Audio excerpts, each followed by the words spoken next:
রাধে রাধে বন্ধুরা, কেমন আছো?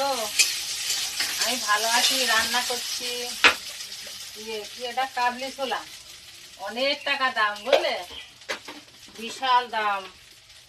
অনেক দিনের পরে রুটি আর কাবলি ছোলার তরকারি হবে। অনেক টাকা দাম তো, 10 টাকা শ। অনেক টাকাই দাম, তাই না? এই দেখো কাবলি ছোলা। এই যে সকালের, আজকে সকালবেলার রুটি তরকারি। এই দেখো